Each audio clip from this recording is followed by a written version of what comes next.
Running স্টাফদের কর্মবিরতিতে সারা দেশে অচল ট্রেন যোগাযোগ। রাজশাহীতে স্টেশন ভাঙচুর, নজিরবিহীন দুর্ভোগে যাত্রীরা।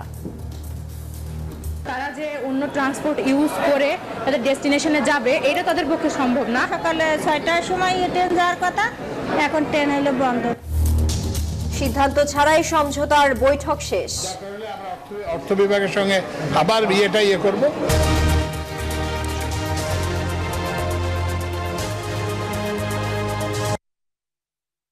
দর্শক, স্বাগত নিউজ 24 সংবাদে। পুরো সংবাদ জুড়ে আপনাদের সাথে আছি আমরা দুজন, আমি ফয়সাল মাহমুদ এবং আমি তানিয়া হারুন। দেখছিলেন প্রধান শিরোনামে ছাড়াও থাকছে: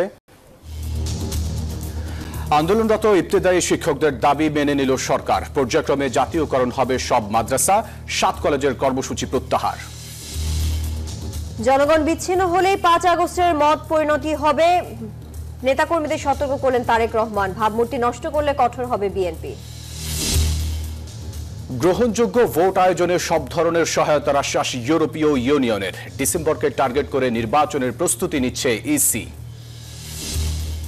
জুলাই গণহত্যায় পুলিশের এডিসি, ওসি সহ 3 জন কারাগারে। প্রচলিত আইনে হাসিনাকে ফেরানো সম্ভব বলছেন দুদক মহাপরিচালক। ধ্বংসস্তূপে ফিরে অনিশ্চিত ভবিষ্যতের শঙ্কায় লাখো গাজাবাসী। আলাপে বসছেন ট্রাম্প নেতানিয়াহু। বড় ধরনের সামরিক মহড়া ইরানের। এবং বিপিএল এর খেলোয়াড়দের পেমেন্ট ইস্যুতে কঠোর অবস্থান বিসিবির। দুর্বার রাজশাহীর মালিকের বিরুদ্ধে আইনি ব্যবস্থার চিন্তা।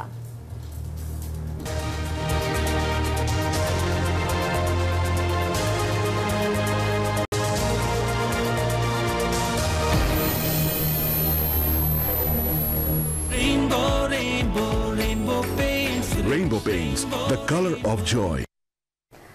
দর্শক, দেখছিলেন অন্যান্য শিরোনামগুলো।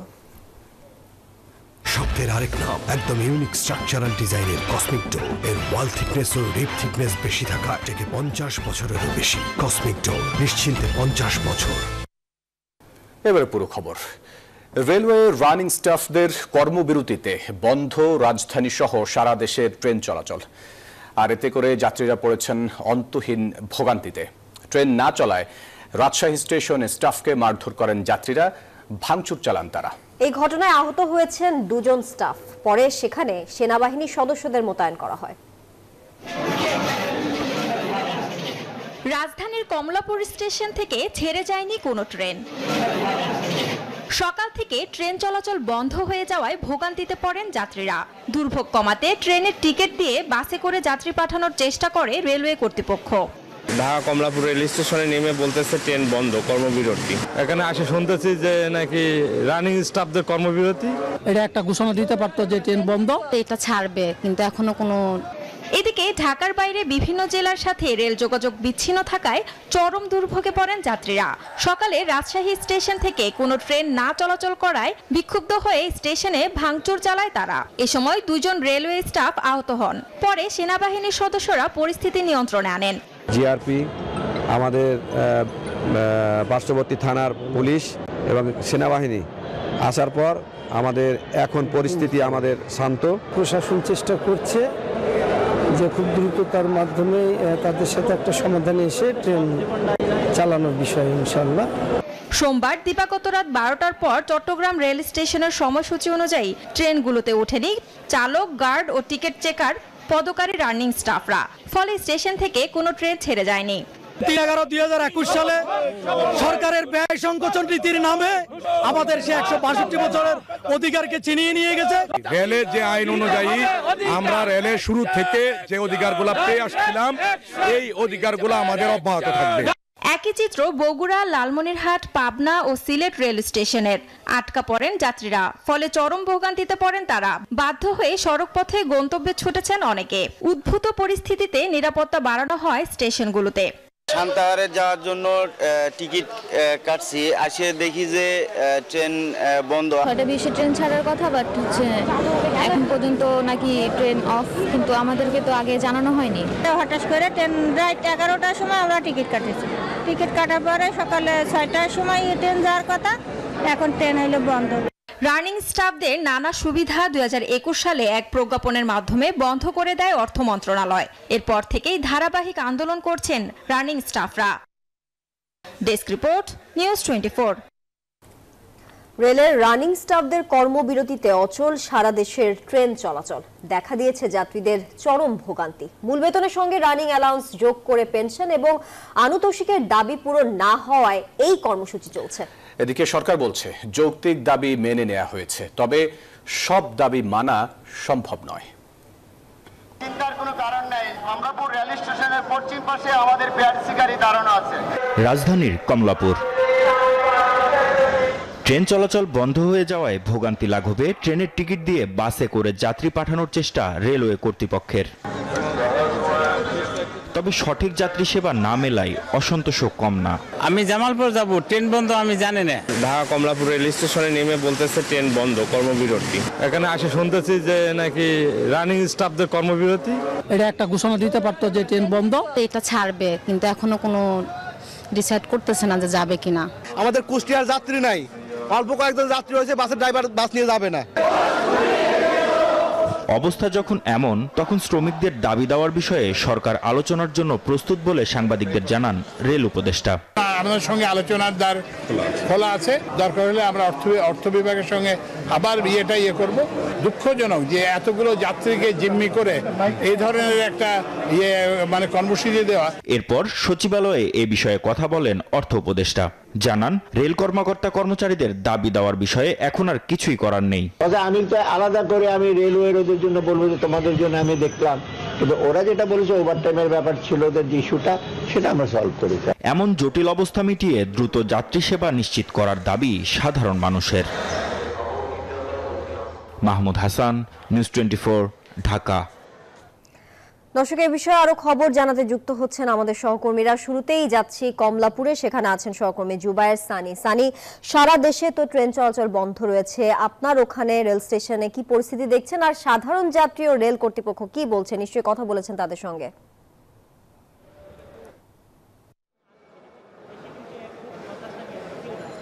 এখন আসলে আসার কোনো সংবাদ নেই, কারণ দফায় দফায় মিটিং হয়েছে, কিন্তু কোনো সমাধানে আসা যায়নি।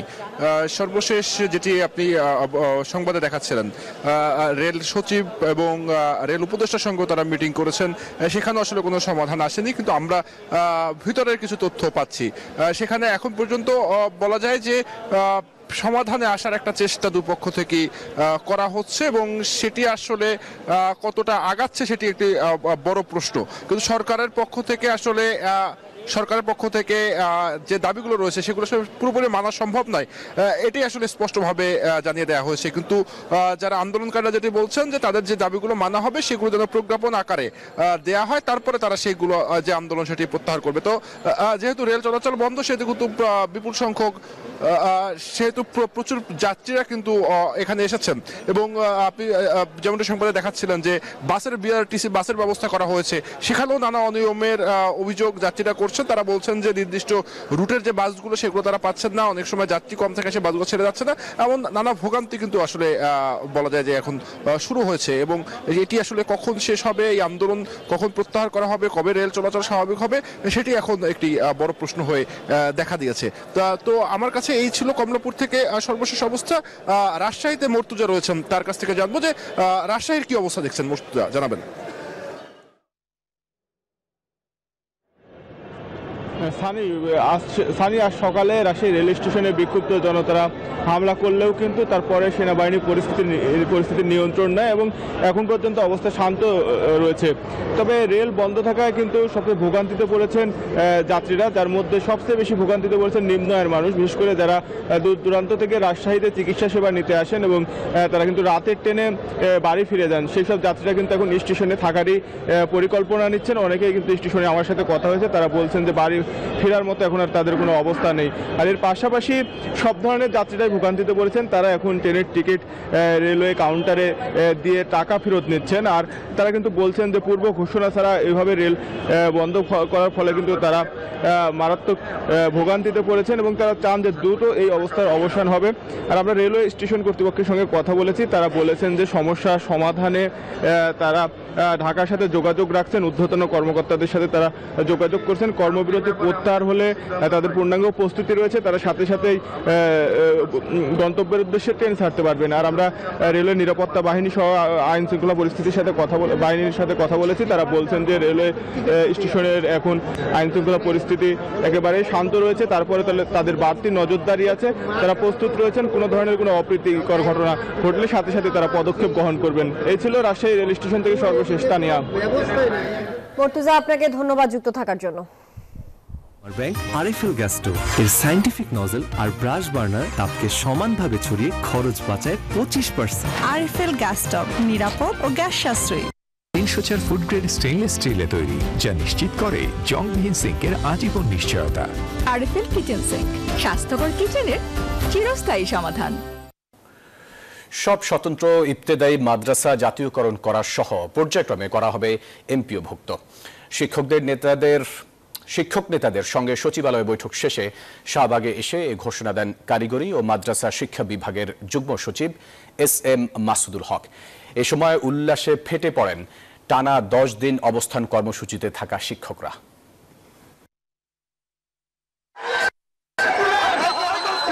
হঠাৎ করে জ্ঞান হারিয়ে পড়ে গেলেন একজন, সাথে সাথেই আশপাশের সবাই তাকে ধরে নিয়ে যাচ্ছেন হাসপাতালে। এটি কোনো সাধারণ দৃশ্য নয়। জাতীয়করণের দাবিতে টানা 10 দিন অবস্থান কর্মসূচিতে থাকায় এভাবেই অসুস্থ হয়ে পড়েন ইবতেদায়ী মাদ্রাসার এই শিক্ষক।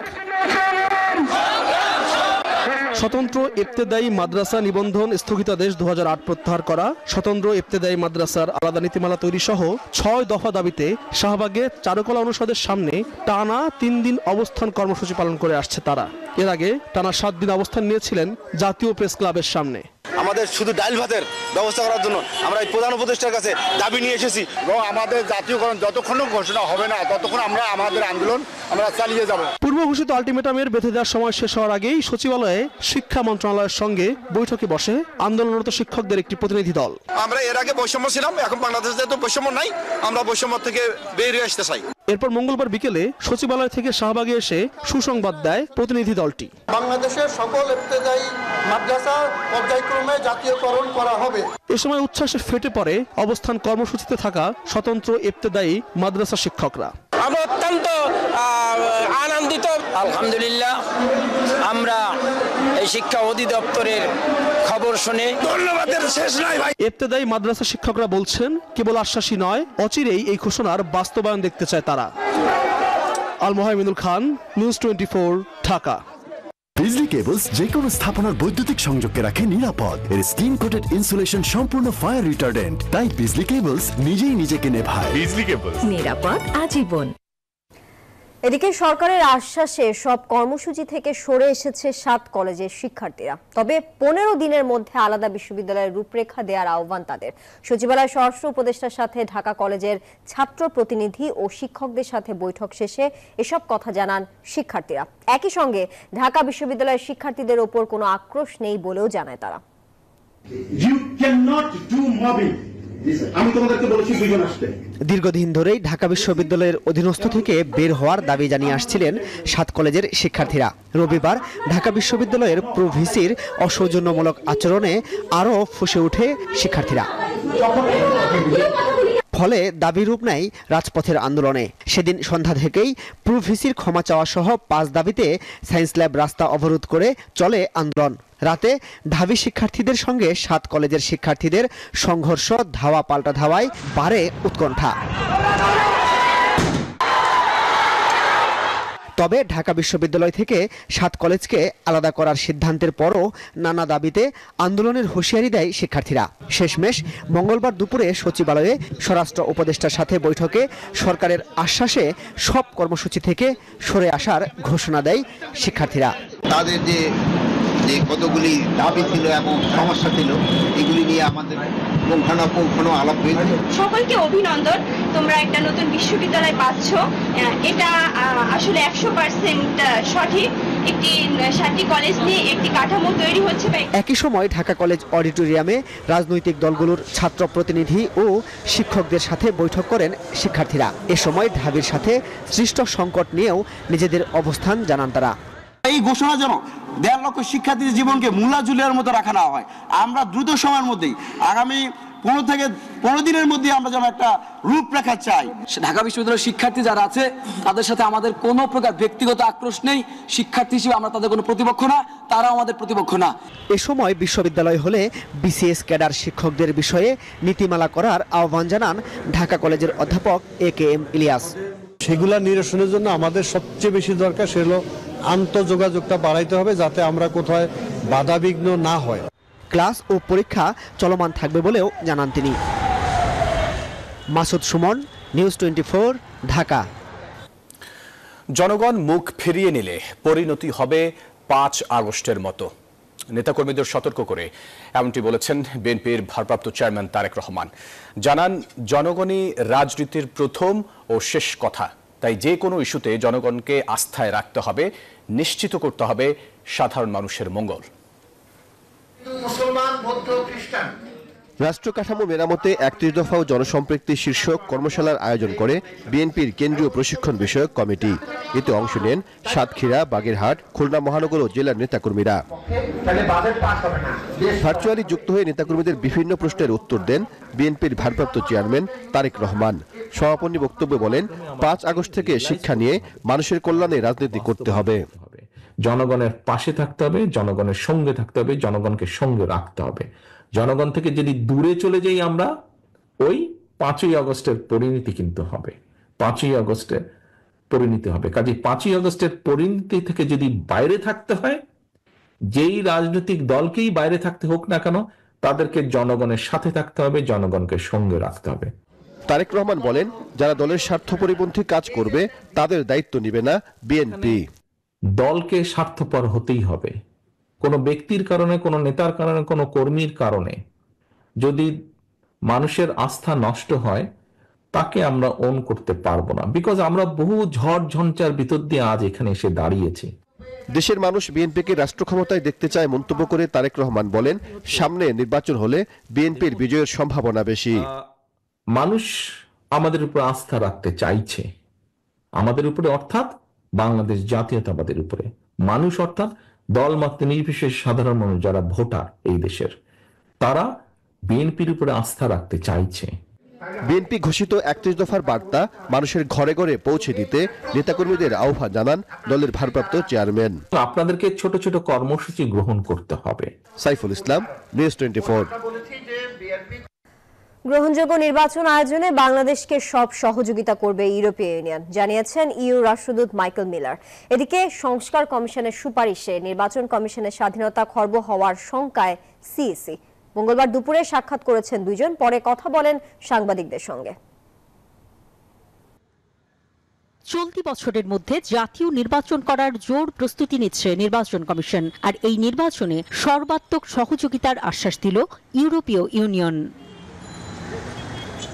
মঙ্গলবার আগারগাঁওয়ে নির্বাচন কমিশনে সিইসির সাথে সৌজন্য সাক্ষাৎ শেষে একথা জানালেন ইউরোপীয় ইউনিয়নের রাষ্ট্রদূত মাইকেল মিলার। আগামী নির্বাচন অবাধ, সুষ্ঠু ও আন্তর্জাতিক মানের করতে বাংলাদেশকে সব ধরনের সহায়তা করবে ইউরোপীয় ইউনিয়ন। প্রধান নির্বাচন কমিশনার বলেন, ইউরোপীয় ইউনিয়ন ভোটার তালিকা প্রণয়ন সহ নির্বাচনের সার্বিক প্রস্তুতি সম্পর্কে জানতে চেয়েছে। নির্বাচনে পর্যবেক্ষক পাঠাতে ইইউ আগ্রহ প্রকাশ করেছে বলেও জানান তিনি।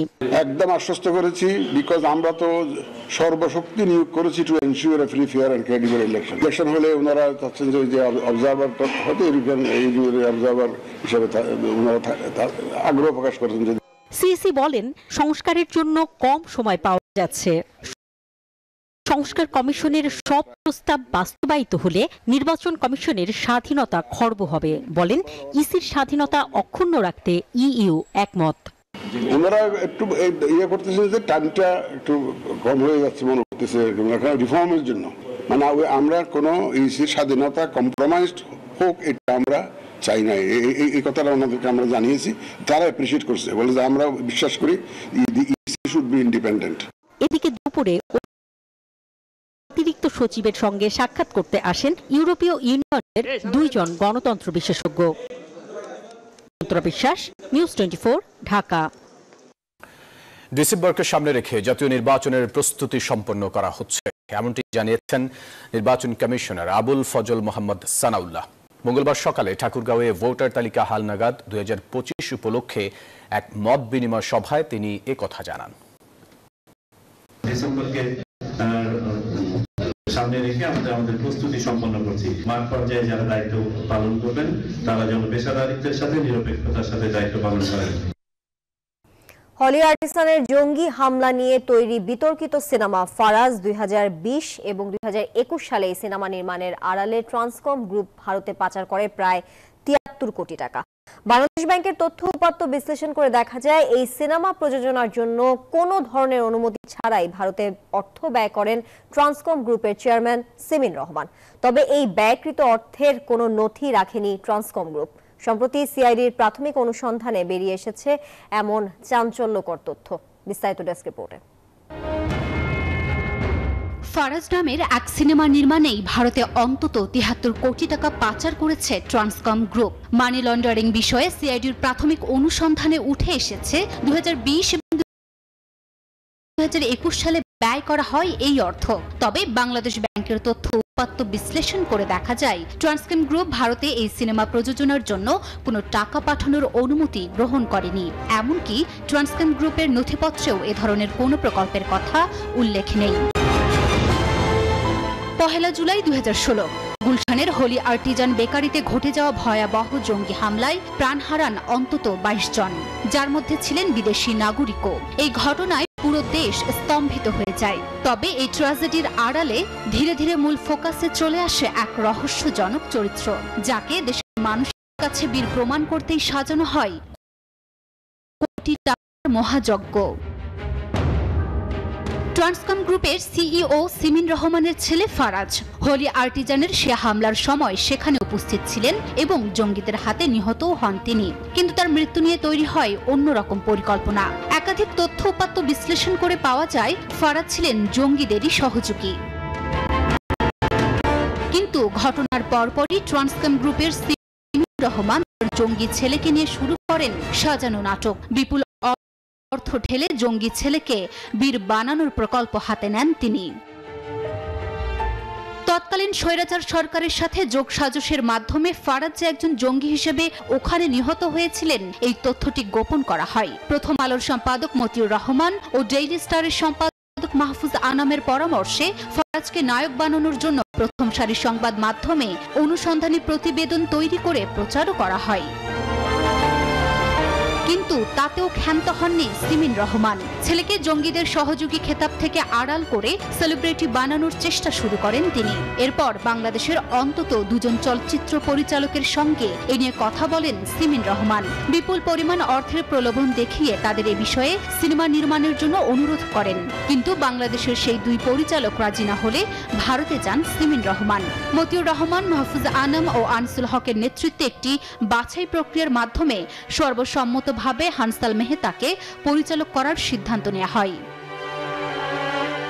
অনুসন্ধানে দেখা গেছে সিনেমাটি নির্মাণের পুরো অর্থই সিমিন রহমান নিজে দিলেও ভারতীয় 3টি প্রতিষ্ঠানকে প্রযোজক হিসেবে দেখানো হয়। এই 3টি প্রতিষ্ঠান টি সিরিজ, বেনারস মিডিয়া ওয়ার্কস ও মাহানা কোম্পানি। টি সিরিজ, বেনারস মিডিয়া ওয়ার্কস ভারতীয় জনপ্রিয় প্রযোজনা প্রতিষ্ঠান হলেও মাহানা কোম্পানির কোনো হদিস পাওয়া যায়নি। পরে জানা যায় সিমিন রহমান এবং তার পুত্র জারাইফ আয়াত হোসেনের একটি ভৌতিক কোম্পানি এটি। এই কোম্পানিটি শুধু একটি সিনেমা করেছে, সেটি হলো ফারাজ।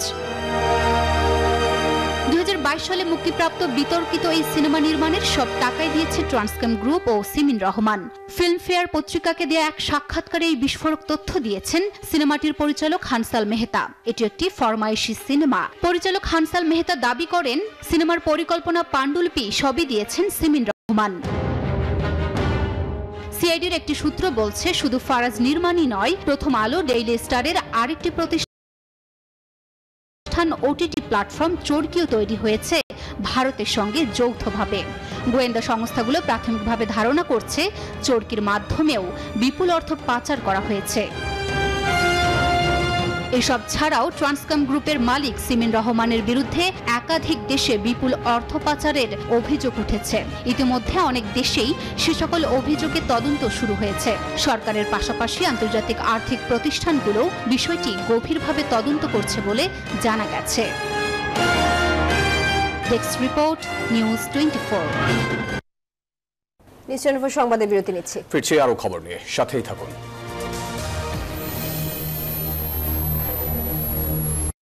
নুডলস খান নাই? তাহলে তো নুডলসই খান নাই।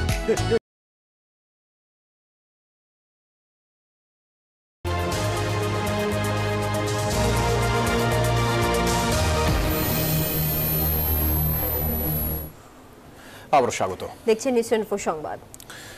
জুলাই আন্দোলনকারীদের দমাতে কেউ মুখ চেপে ধরেছিলেন, কেউ ঝুলন্ত অবস্থায় গুলি করে নির্যাতন করেন। পুলিশের এমন একজন এডিসি, একজন ওসি সহ ৩ জনকে গ্রেপ্তার দেখিয়ে কারাগারে পাঠিয়েছেন ট্রাইব্যুনাল। অভিযোগের প্রাথমিক সত্যতা পাওয়ায় তাদের গ্রেফতার করে ট্রাইব্যুনালে হাজির করে ডিবি পুলিশ।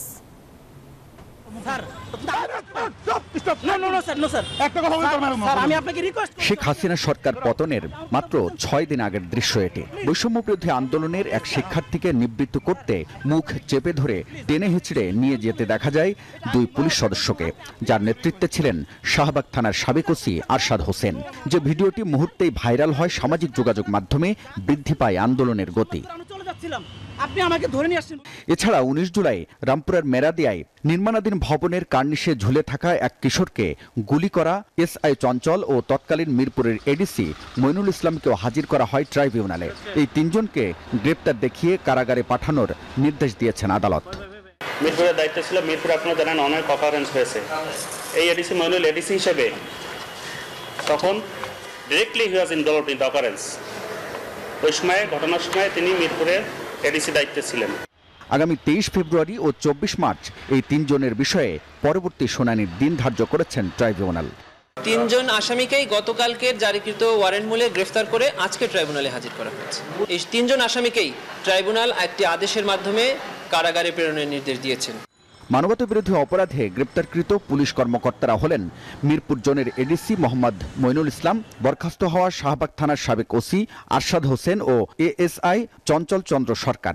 মঙ্গলবার সকালে তাদের আদালতে হাজির করা হয়।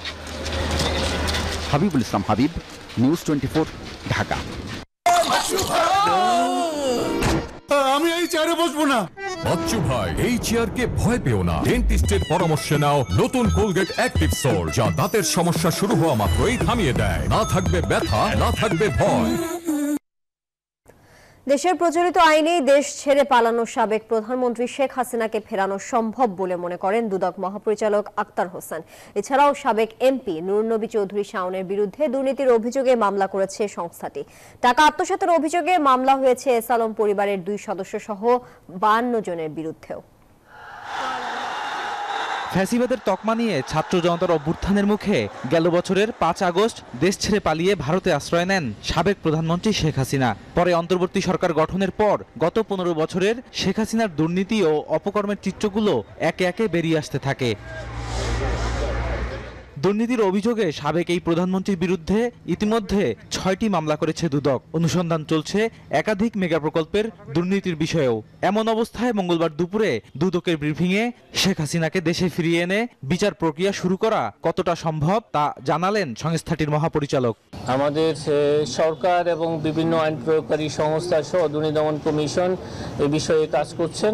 আইন অনুযায়ী তো সম্ভব, সুতরাং আইন অনুযায়ী সবকিছুই বিবেচনা করা হবে এবং সেই ধরনেরই প্রচেষ্টা অব্যাহত আছে। এদিন আওয়ামী সরকারের সাবেক এমপি নুরুন্নবী চৌধুরী শাওনের বিরুদ্ধে মামলা করেছে দুদক। সংস্থাটি জানায়, শাওনের বিরুদ্ধে 51 কোটি টাকার অবৈধ সম্পদ অর্জন ও 208 কোটি টাকার সন্দেহজনক লেনদেনের প্রাথমিক প্রমাণ মিলেছে।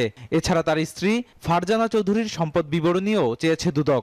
একই দিন ইসলামী ব্যাংক খাতুনগঞ্জ শাখা থেকে ঋণ গ্রহণের নামে 827 কোটি টাকা আত্মসাতের অভিযোগে ব্যবসায়ী এস আলমের পুত্র ও ভাইসহ 52 জনের বিরুদ্ধে মামলা করেছে দুদক। নুরুন্নবী চৌধুরী শাওন 51 কোটি 9 লক্ষ টাকারও বেশি মূল্যের সম্পদ অর্জন, মানি লন্ডারিং সংক্রান্ত অপরাধ করায় আজ একটি মামলা রুজু করা হয়েছে। 827 কোটি 42 লক্ষ টাকারও বেশি টাকা আত্মসাৎ সহ বিনিয়োগকৃত অর্থের প্রকৃত উৎস প্রকৃতি গোপন করার জন্য আহসানুল আলম, মোহাম্মদ আরিফুল ইসলাম চৌধুরী সহ 52 জনের বিরুদ্ধে আরও একটি মামলা রুজু হয়েছে। অন্যদিকে ট্রাফিক সিগন্যাল প্রকল্পের 38 কোটি টাকা আত্মসাতের অভিযোগে মঙ্গলবার সকালে ঢাকা দক্ষিণ সিটি কর্পোরেশনে অভিযান চালায় দুর্নীতি দমন কমিশন। বদরুল আলম শাওন, নিউজ 24, ঢাকা। এলো instant milk powder happy cow, যেমন সাশ্রয়ী তেমনি পুষ্টিগুণে ভরপুর। আর এটা নিউজিল্যান্ডের গরুর দুধ। হ্যাপি কাউ, গরুর দুধের স্বাদ সবাই পাক। নারায়ণগঞ্জের রূপগঞ্জে পাইকারি আড়তের দখল নিয়ে দুই পক্ষের সংঘর্ষে 6 জন গুলিবিদ্ধ হয়েছেন, আহত অন্তত 25 জন। মঙ্গলবার সাউঘাট এলাকায় এই ঘটনা ঘটে। প্রত্যক্ষদর্শীরা জানায়, বিসমিল্লাহ আড়তের দখল নিয়ে স্থানীয় সেলিম প্রধান ও মজিবুর গ্রুপের মধ্যে বিরোধ চলছিল। এর জেরে মজিবুরের লোকজনের উপর হামলা চালায় সেলিম প্রধানের লোকজন। এ সময় গুলিবিদ্ধ সহ আহত হন 25 জন। এছাড়া কয়েকটি মোটরসাইকেল ও একটি প্রাইভেট কার জ্বালিয়ে দেওয়া হয়। ঘটনা তদন্ত করে ব্যবস্থা নেওয়ার কথা জানিয়েছে প্রশাসন।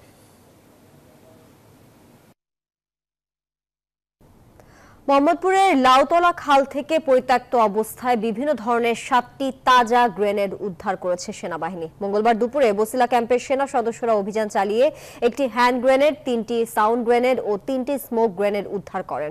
গোয়েন্দা তথ্যের ভিত্তিতে অভিযান চালায় বাহিনীটি। সেনাবাহিনীর বোমা বিশেষজ্ঞ দল গ্রেনেডগুলো নিরাপদে উদ্ধার করে মোহাম্মদপুর থানার কাছে হস্তান্তর করে। আইনশৃঙ্খলা বাহিনী জানায়, যারা গ্রেনেড রেখেছে তাদের বিরুদ্ধে অনুসন্ধান ও অভিযান অব্যাহত থাকবে।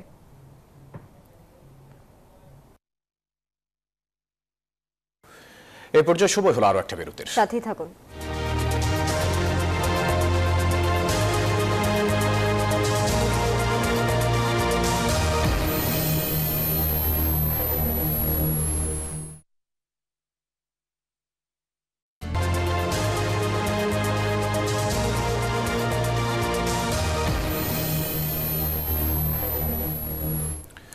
বিরতির পর আবার স্বাগত সংবাদে। এবারে অর্থ বাণিজ্যের খবর।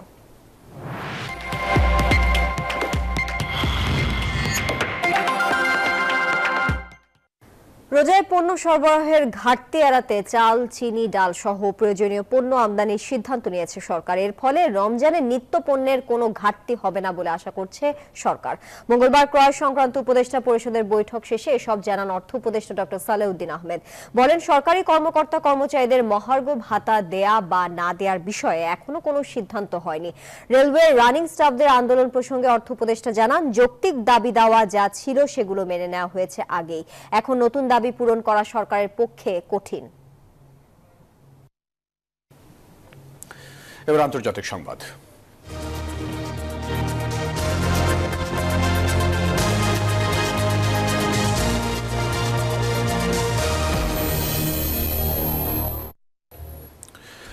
অবশেষে নিরাপদে দক্ষিণ গাজা থেকে উত্তর গাজায় পাড়ি জমালো 3 লক্ষাধিক মানুষ।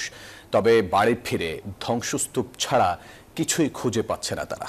এরই মধ্যে আগামী সপ্তাহে যুক্তরাষ্ট্রে মার্কিন প্রেসিডেন্ট ডোনাল্ড ট্রাম্পের সাথে সাক্ষাৎ করতে পারেন ইসরায়েলি প্রধানমন্ত্রী নেতানিয়াহু। এদিকে আবারও নিজেদের সামরিক শক্তির জানান দিতে বড় ধরনের মহড়া চালিয়েছে ইরান।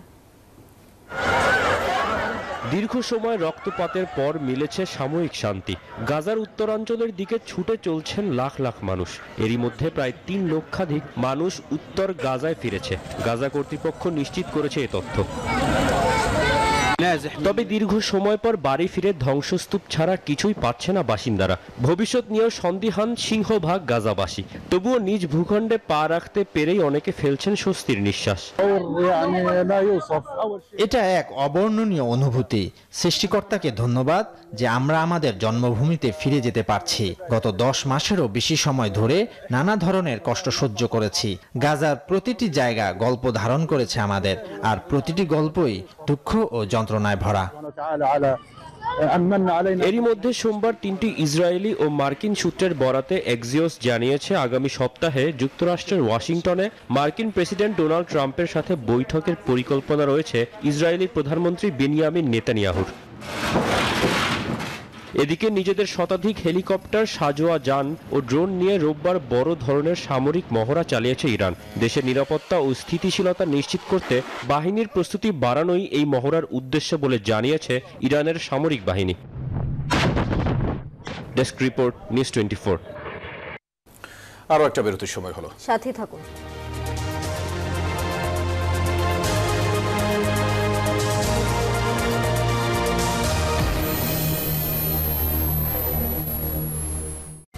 নুডলস খান নাই?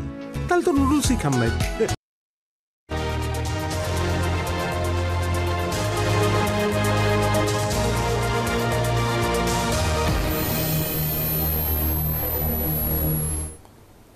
নিউজ 24 সংবাদে স্বাগত আরো একবার। এবারে জানাবো খেলার খবর।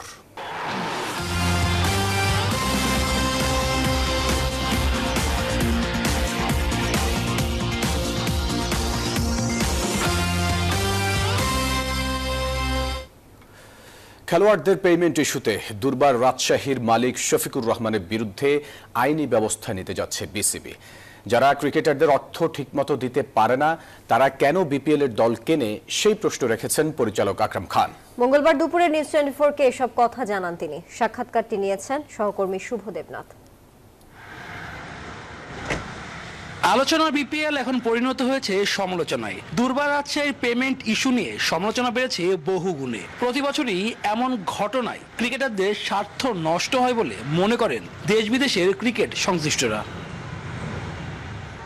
রাজশাহীর ক্রিকেটারদের বকেয়া টাকার চেক দেওয়া হয়, তবে সেটি বাউন্স করেছে। এ কারণে রাজশাহীর মালিক শফিকুর রহমানের বিরুদ্ধে আইনি ব্যবস্থা নিতে যাচ্ছে বিসিবি। বিশেষ করে রাজশাহী যে জিনিসটা করছে, এখন আমি বাকি অন্যদের জানি না, বাট ডেফিনেটলি ওকে তো ক্রিকেট বোর্ড ছাড়বে না। মনে করেন ও যদি মনে করে যে সহজে পার পেয়ে যাবে, দিস ইজ নট পসিবল। সামনের বিপিএল আসর থেকে আর দুর্বার রাজশাহীকে রাখতে চায় না বোর্ড। পেমেন্ট না দিতে পারলে বিপিএল এর দল কেন নিতে হবে এমন প্রশ্ন রাখলেন এই বিসিবি পরিচালক। এগুলো সবকিছু বিবেচনা করে, চিন্তা ভাবনা করে, যাচাই করে তারপর আমাদেরকে টিম নেওয়া উচিত, এবং যারা আসবে তারাও কিন্তু যেন এগুলো বুঝে শুনে এগুলা কি করতে হয় কি করতে হয় না এগুলো জেনে শুনে আসলে ভালো। বিসিবির ফ্যাসিলিটি, টুর্নামেন্ট আর ডিজেবল কমিটি দায়িত্বে রয়েছেন আকরাম খান। চাইলে সব জায়গায় কাজ করা সম্ভব, অভিমত এই পরিচালকের। সবাই যদি সাপোর্ট থাকে তাহলে এই তিনটা জোন আমি আমার 100% দিব এবং ভালোভাবে করার চেষ্টা করব। বিসিবির নতুন কমিটির দায়িত্ব পেরিয়েছে 5 মাস, তবে এরই মাঝে মুদ্রা দুপিঠি দেখে ফেলেছে ফারুক আহমেদের বোর্ড। আরো সতর্ক থাকলে এসব এড়ানো যেত বলে মনে করেন তিনি। শুভদেবনাথ, নিউজ 24, ঢাকা। দর্শক, ছিল নিউজ 24 সংবাদে। এতক্ষণ সঙ্গে থাকার জন্য সবাইকে ধন্যবাদ।